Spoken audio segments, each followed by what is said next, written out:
Hello everybody, this is again Yelapaangel talking about the true mirror and its many uses. In this video today we're talking about the true mirror and checking your true reflection, your true image for job interviews or auditions. There are many people now that are, not many, but maybe are going to America Got Talent or The Voice or what's the other one, the X Factor, I don't know whether they play that anymore, or any other audition where you actually, as I said, a job interview where you have to check and know what you really look like for the judges and for the person who is interviewing you. So you can give yourself correct feedback about your makeup, your hair, and your whole appearance, what the others actually really see of you.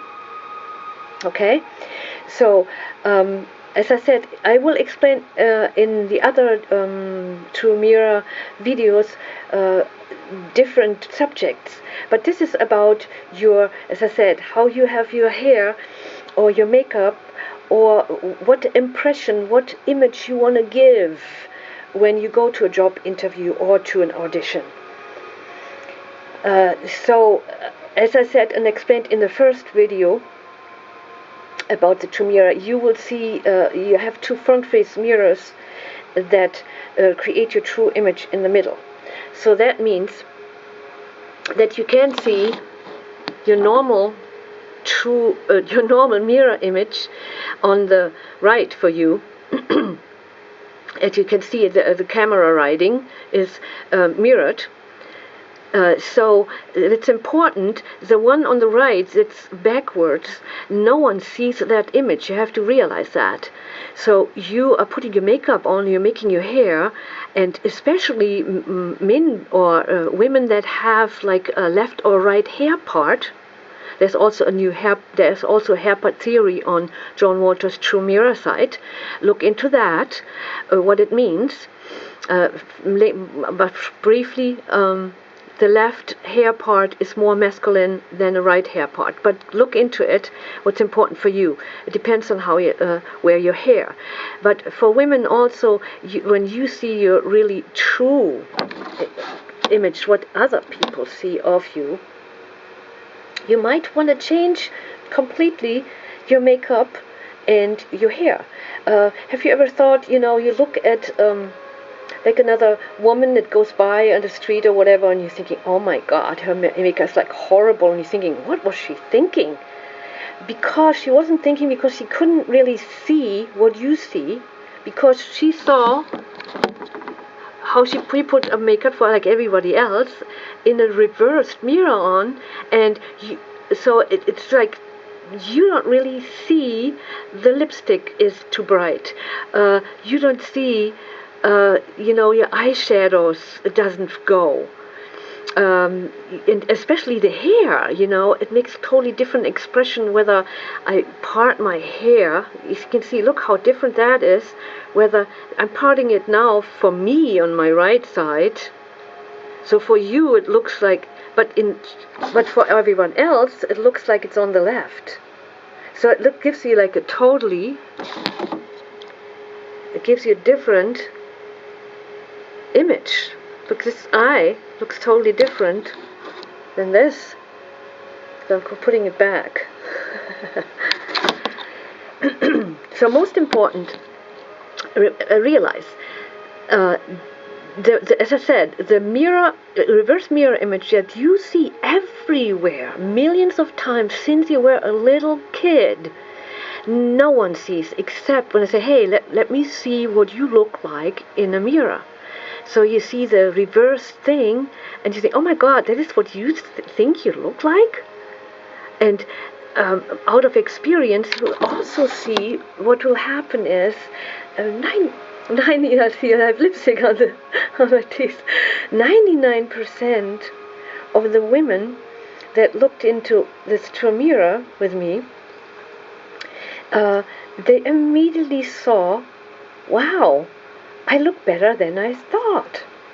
what is, of course, what will happen also, you will be startled first, because can you imagine, everything is like, you realize it's you were thinking backwards all your life, right? You are reacting to an image that no one sees. So that is, by the way, also, we're talking about beauty. Beauty is in the eye of the beholder anyway. And I also want you to disidentify from any image you have of yourself, because the real beauty we are, in spite of what the body looks like, comes from within.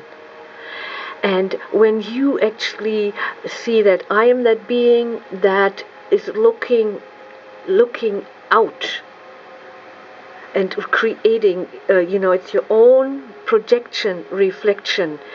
It reflects your beliefs about you and the world.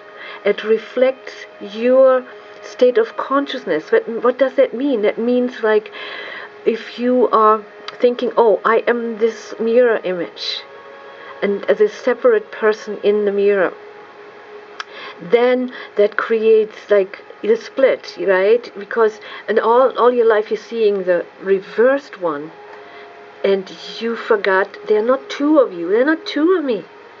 And if you concentrate only on the one in the mirror, a backwards reflection of your face, right, depending on how big the mirror is, if you concentrate on that, and you're making a split here. There is me in the mirror, and I'm standing in front of it.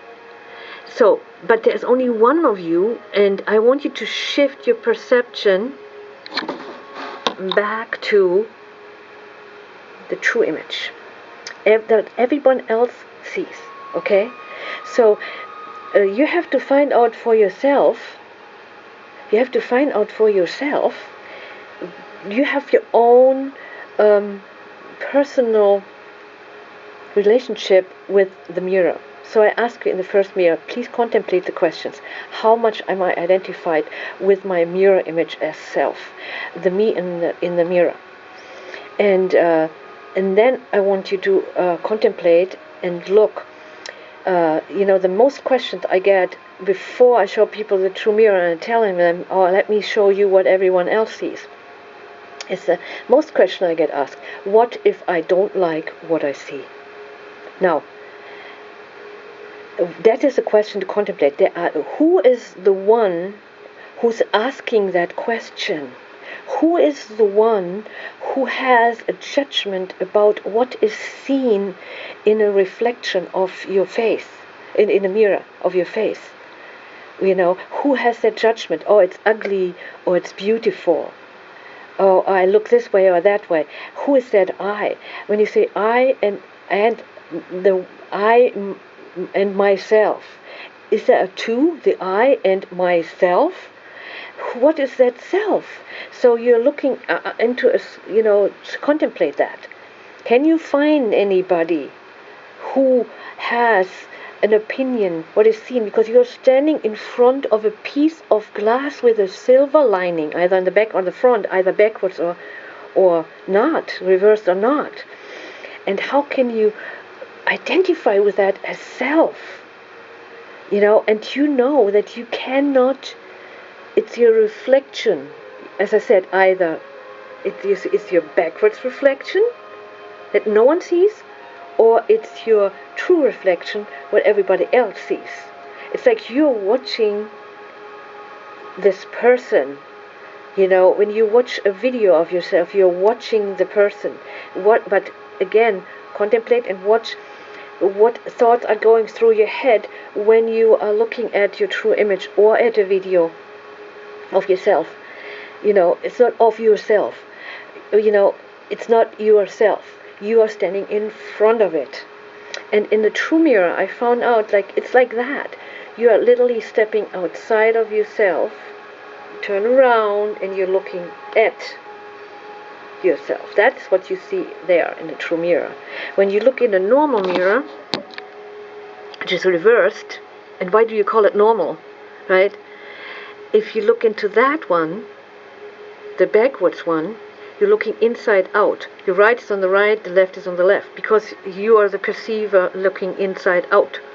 So what has happened is you have been hypnotized in believing that the image you see in front of you is you, because you see it everywhere, in every reflection, in the windows, in there are mirrors everywhere in this world. So you see the backwards one all the time. So this video was about you checking your makeup, checking your hair. Oh, you know also what a difference it makes choosing the right glasses. How different you look. Again, you're choosing glasses in a normal mirror at the optician, and you cannot see what everyone else sees. So all your life you have all these false images of you in your head, and you're wondering why people react the way to you they are reacting. And the crazy thing is that everyone else also has their backwards image in their head. So two people never really meet, because they are totally in the head, and they're thinking about, oh, what is the other people thinking about me, right? So try it out for yourself. It is really very important, because you have your own relationship, as I said, with the mirror, and seeing then after a while, but you have to do it and taste it for yourself, that there is no relationship, because there is not two of you. It's just a reflection, either reversed or not reversed. You are not the reflection. But what will happen is, as I said, the most important is find the one that doesn't exist. Actually, you have to find out that has the criticism about what is seen in the normal mirror, because you will see and realize after a while, because your right brain that thinks in images is so used to your false backwards image that it's so identified with it. So after a while, you're going to get deeper and seeing, hey, I'm not that image. I'm just the one in front of it. I'm just the one in front of it. I'm not that image. So your sense of self and how you feel should not be derived out of what your conditioned mind thinks it sees, or how you should look like. Okay? So have fun with that and find out for yourself. Okay? And I'm going to get into other things more in other videos. Or maybe I should include in this one also plastic surgery. Do you need plastic surgery? Well, I can guarantee you, I had people that had the plastic surgery, unfortunately saw the true mirror afterwards and said, oh, I wished I would have had this true mirror before. I would not have had that plastic surgery. You know, first of all, other people in my family didn't even notice that I had a plastic surgery, although it was like really, really intense, and they don't even notice it. And again, that is why there are so many failed plastic surgeries, because they are so identified with fixing their mirror image that no one else sees, that they even, and want to avoid getting, looking old or whatever, that you're so into it that when your so-called beauty fades, you're thinking you can comb the mirror and change what you're seeing. And again, you do the plastic surgery and you're giving yourself feedback in a normal reversed mirror, and it looks totally different. Look at this. If my lips go this way, or that way, or tilt my head, or maybe that, it's different whether this eye is like this way or that way. So it's important to disidentify from any image you have of yourself, okay? But again, watch my other videos, and I'm answering more questions that's coming in, okay? Have fun.